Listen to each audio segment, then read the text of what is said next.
MLB rigged. The World Series champions got caught cheating. The New England Patriots got caught cheating.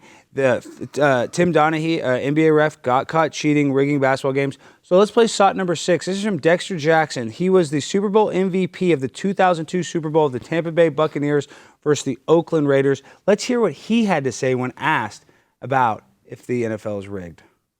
All right, so how do you see this one playing out on Sunday? It depends on when Vegas make that call. How Vegas ain't gonna lose the most money. So do you think the Bucs' original Super Bowl that you were a part of and won was illegitimate? I think everyone there. If you don't mind me asking then, and we obviously appreciate giving us a little bit of time, why do an interview for the Super Bowl if you don't believe that it's set up the right way? Y'all asked me to. Don't nobody call me no other time until Super Bowl come, right? No, that's fair. Did anybody, when we got on the phone, say, hey, how's your family doing? How your kids doing? No, none of that matters. So I'm going to give you my honest opinion.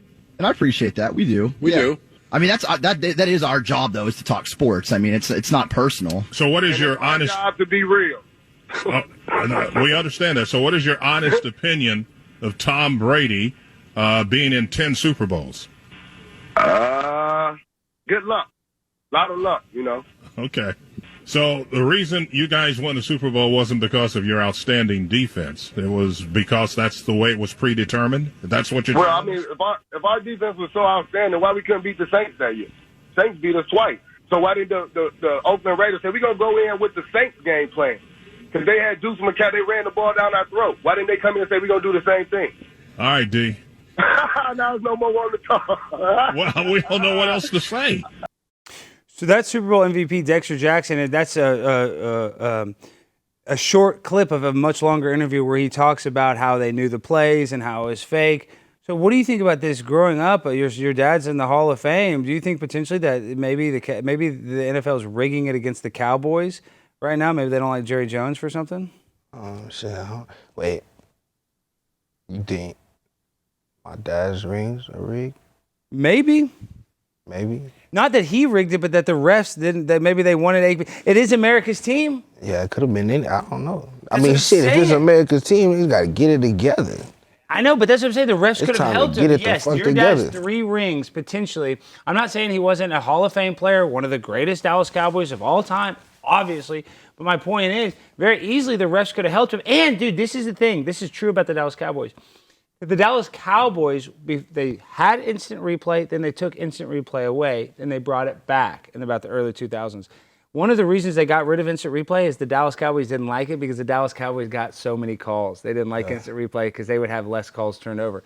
So you could argue that the refs are favorable to the Cowboys. Now, this next SOT, let's play this. This is about the NBA rig, and this is Tim Donaghy, a ref that went to jail for betting on basketball games and working for the mob.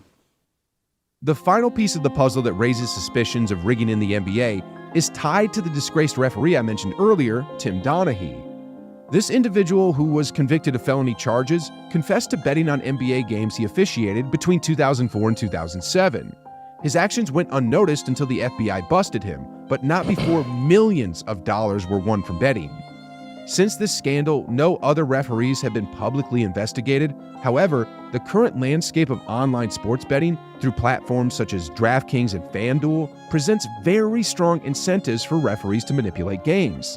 And on Gilbert Arenas' famous podcast, which consists of former NBA players, they actually talk about how this is still ongoing. Do you think it's another ref that's in the NBA right now that's like him? Club of them. I think it's a club of them. We clearly see the discrepancies in certain games where the swing for Vegas hits the numbers. Yeah.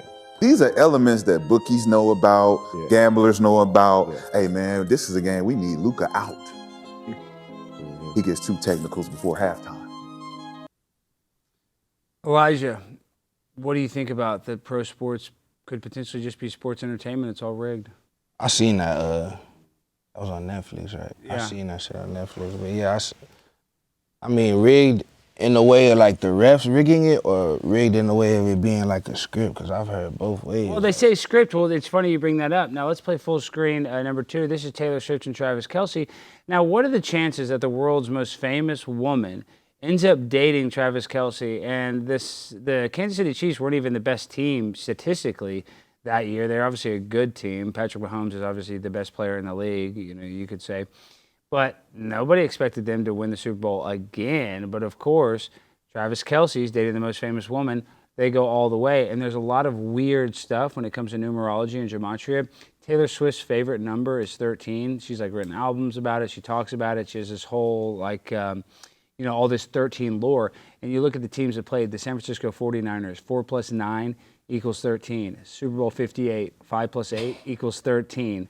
Travis Kelce, he's number 87. 100 minus 87 is 13.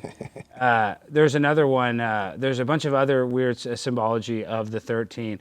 I can't think of them off the top of my head, but isn't that all kind of weird? Isn't that kind of a coincidence? I guess a kind of coincidence, but I feel like you're reaching a little bit. You think I'm reaching? 87, 100. You can disagree with me, Tut. I'm the world's greatest debater, but I would like you to disagree. 100 minus 87 is 13. Bro, come on, man. You reached on that one. Okay, if I'm reaching, what's the shape of the Earth? Is it round or flat? Round. I'm gonna go with round. Don't tell me you think that shit flat. You think the world flat? Kyrie Irving and I are very good friends, so you're just calling Kyrie Irving dumb now. I'm calling Neil deGrasse Tyson smart. That nigga said You like Neil deGrasse Tyson. No, now we are going to have beef. I ain't say I like him. Fuck Neil deGrasse Tyson. I'm sick of Neil deGrasse Tyson's ass. Why? What he do? He's always talking shit about me and about my people. Neil deGrasse Tyson, he's full of shit. Yeah. Well, we challenged him to debates. He won't debate anybody about these subjects. He's an astrophysicist. That's the thing, though. I don't trust his astrophysicist. I don't trust anybody. I'm so fly, I'm aligned with the planes. My grind so refined, I got no time for no games. Ask yourself